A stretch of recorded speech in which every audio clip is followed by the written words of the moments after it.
فیہ القرآن، قرآن کیا کرتا ہے؟ ہدن، یہ ہدایت ہے، للناس، سب کے لیے، لیکن ملے گی کسے؟ للمتقین، جو تقوی اختیار کرے گا، جس کی یہ چند صفات ہیں، اور ہر جگہ تقوی کو مختلف معنوں میں اللہ تعالیٰ نے بیان کیا ہے۔ اور بینات من الہدا، اور یہ کھول کے اس نے دلائل سے واضح کر دیا ہے، اینما تولوا فثم وجہ اللہ، جدھر دیکھو گے اللہ سامنے ہوگا۔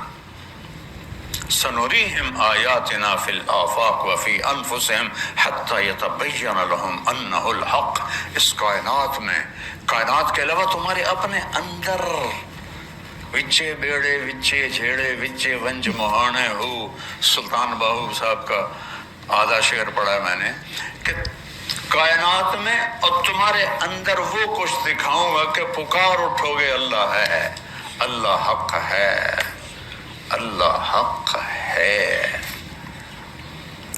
تو روزے سے تقوی آتا ہے اور تقوی سے قرآن ملتا ہے۔ اور ایک اور چیز عجیب اچانک دماغ میں آ گئی، اللہ کہتا ہے یا بنی آدم، یہاں خطاب سارے انسانوں کو ہے، جسے وہاں ہدی للناس تھا، قد انزلنا علیکم لباسا یواری سوآتکم وریشا ولباس التقوی ذالک خیر۔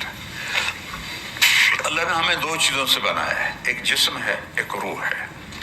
تو پہلے اللہ تعالیٰ فرما رہا ہے کہ اے آدم کی اولاد، مسلم غیر مسلم، عورت مرد، تم مانو یا نہ مانو، ہم نے تم پر لباس اتارا ہے، یہ اپیرل نے نہیں بنایا، ہم نے اتارا ہے لباس۔ یہ کیا کرتا ہے؟ یواری سوآتکم، تمہارے جسم کے عیب چھپاتا ہے۔ اچھا، ستارہ بھی چھپانے کو کہتے ہیں، ڈھانپنا۔ تو یہ اوکھا لفظ کیوں اللہ لائے ہے؟ ستارہ چھوٹا لفظ ہے، یواری بڑا لفظ ہے اور مشکل لفظ ہے۔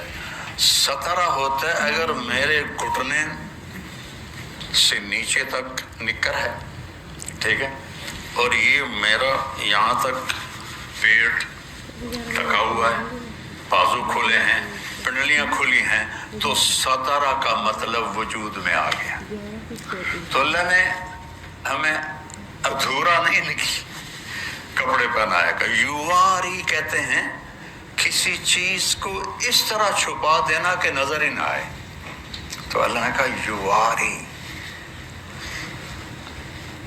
ہم نے تم پر لباس کو اتارا جو تمہیں چھپا دیتا ہے ہمارے سارے عیبوں کے ساتھ۔ ننگے ہونے میں کوئی حسن نہیں، اللہ کی قسم، مغرب کی عورت ننگی ہوئی بے قیمت ہوگی، ٹشو پیپر ہوگی۔ تو اللہ نے کہا سبحان اللہ، غور کرنا ذرا، ایک تو یہ تمہیں بالکل چھپاتا ہے، آگے کہا وریشا، اور تمہیں زینت دیتا ہے۔ لیکن لفظ کیا ہے؟ ریشا۔ ریشا زینت کو نہیں کہتے، ریشا پر کو کہتے ہیں، پرندے کے پر کو۔ پرندے کا سارا حسن اس کے پر کے ساتھ، مور کے پر کاٹ دو پچھو کی رہے گا، ککڑ ہی رہے گا۔ سارا حسن پروں میں، عقاب کی پرواز کا مزہ لینا تو اس کے پروں کا پھیلاؤ دیکھو، تو سارا حسن پر میں ہے۔ تو اللہ نے یہاں زینت نہیں فرمایا، اعلیٰ درجے کی زینت، ایسا لباس تمہیں دیا ہے جو تمہیں اعلیٰ درجے کا خوبصورت بناتا ہے۔ یہاں تو جسم آ گیا، اب آگے آ گئی روح۔ روح کو کیا پہنانا ہے؟ اس کو بھی تو پہنانا ہے۔ جسم ننگا ہو تو کہیں جا سکتے ہیں؟ یورپ کی بے حیا معاشرت ہے، وہاں پورے بیچ ہیں، وہاں صرف ننگے مرد عورت جا سکتے ہیں، کپڑے والے جا ہی نہیں سکتے۔ جب آدمی قرآن سے، اسلام سے ہٹتا ہے تو جانور بن جاتا ہے۔ تو اللہ نے کہا میں نے تمہیں ایک جسم کو لباس دیا ہے، اس سے تو تم ایک دوسرے کو اچھے نظر آ رہے ہو، لیکن روح کو لباس تو یہ کرتے، یہ ویسٹ کوٹیں، یہ پگڑیاں، یہ تو روح کو نہیں پہنچتے، یہ ویسٹ کوٹ، یہ بوٹ، یہ جراب، تو اللہ نے کہا تمہاری روح کے لیے لباس بنایا ہے، چونکہ ننگی روح بھی اللہ پسند نہیں کرے گا۔ جیسے اگر تم ننگے ہو تو کہیں جا سکتے ہو، تمہیں اگلے چھوٹے مار کے اندر بھگائیں گے، تو میرا اللہ کہہ رہا ہے تو میں تو تیرے جسم کو نہیں دیکھتا ہوں، مٹی ہے، میں تو تیری روح کو دیکھتا ہوں کہ وہ میرا امر ہے، اس کا علم دیا ہی نہیں، قل الروح من امر ربی، میرے محبوب کہہ دو بس میرا امر ہے، تو اس سے بھی تو لباس پہناؤ نا تاکہ تم مجھے خوبصورت نظر آؤ، تو وہ کیا ہے، وَلِبَاسُ التَّقْوَىٰ، اور پھر وہی لے جاتا ہے ذَلِكَ خَيْرٌ، اور جو روح کا لباس ہے وہ تقویٰ ہے۔ اس کا ننگا پن کیا ہے؟ سب سے بڑا ننگا پن کفر ہے۔ روح کا پہلا لباس ہے ایمان، پھر عبادات، پھر اللہ کا پیار، اللہ کے نبی سے پیار، اللہ کے نبی کی سنتیں، یہ روح کا لباس ہے۔ اور کفر، شرک، جھوٹ، حسد، بغض، زنا، شراب، یہ ننگا پن ہے۔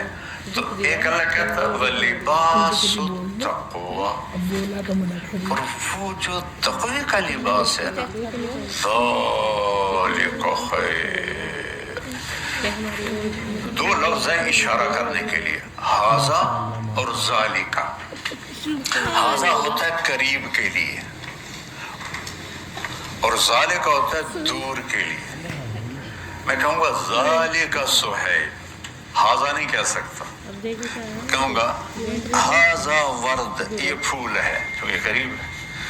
تو جب اس کا الٹ کر دیا جائے عربی میں، قریب کی چیز کو دور کے اشارے سے ذکر کیا جائے تو اس کی عظمت بتانے کے لیے ہوتا، جیسے پہلی سطر ذالک الکتاب لا ریب فیہ، قرآن تو اے میرے کولے دے وچ پہ ہویا ہے، تو اللہ کہہ رہا ہے وہ کتاب، بڑی دور دکھاتا ہے، وہ کتاب لا شک، کوئی شک نہیں۔ تو اب یہاں کہہ رہا ہے تقویٰ تو میں روح میرے اندر سوائے اللہ کے کسی کو نظر نہیں آتے، اور اس کے اندر تقویٰ،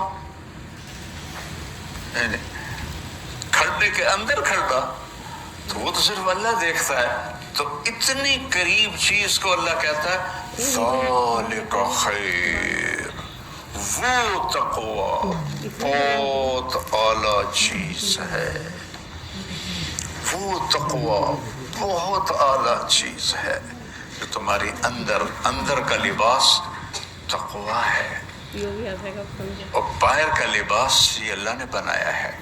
ایک صحابی آئے مالدار تھے، کپڑے میلے تھے، اچھا بھی نہیں تھے، آپ نے کہا غریب ہو گئے ہو؟ آپ نے کہا جی نہیں۔ کہا تو یہ لباس کیسا پہنا ہوا ہے؟ چل واپس جا کے لباس تبدیل کر کے آ۔ اللہ اپنے بندے پر اپنی نعمت کا اثر دیکھنا چاہتا ہے۔ حضرت امام حسن علیہ السلام بہت اعلیٰ کپڑا پہنتے تھے، بہت قیمتی، تو ایک آدمی نے اعتراض کیا کہ اللہ کے نبی نے تو زہد سکھایا، تم اتنا عالی لباس کیوں پہنتے ہو؟ کہا میں اس لیے پہنتا ہوں کہ غریب کو مانگنے میں ہچکچاہٹ نہ ہو، اسے پتا ہو کہ یہ پیسے والا ہے تو اس کو مانگنے میں آسانی ہو، اس لیے میں یہ پہنتا ہوں۔ سبحان اللہ۔ تو اب میں ایسے قرآن سارا ایسے جڑا ہوا ہے، آپ جب پڑھتے ہیں تو لگتا ہے کہ یہ اس نے سے نہیں مل رہا، یہ اس سے نہیں مل رہا، لیکن اللہ کی قسم یہ ہوتے ہیں نا زنجیر کی کڑیاں، اس طرح سارا قرآن اس طرح جڑا ہوا ہے، اس طرح ایسے جڑا ہوا ہے۔ تو انا انزلناہ فی لیلۃ القدر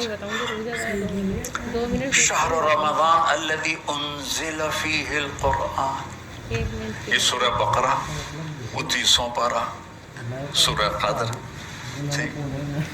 اور وَلِبَاسُ التَّقْوَىٰ ذَلِكَ خَيْرٌ، سورہ رعد، لَعَلَّكُمْ تَتَّقُونَ، سورہ بقرہ، اور ہدی للمتقین، یہ کہاں سے میں نے انزلہ اور تقوی کو جوڑ کے آپ کو ایسے زنجیروں میں پرو کے دکھایا ہے۔ قرآن غذا ہے جس سے تقوی پیدا ہوتا ہے، اور تقوی سے دین پہ چلنا آسان ہوتا ہے۔ آپ کی جو آپ میں سرجن ہے ان کی پریکٹس اور ہے، جو فزیشین ہے ان کی پریکٹس اور ہے، جو گائنیکالوجسٹ ہیں ان کی پریکٹس اور ہے، لیکن وہ کرتے کرتے کرتے کرتے سیکھ جاتے ہیں۔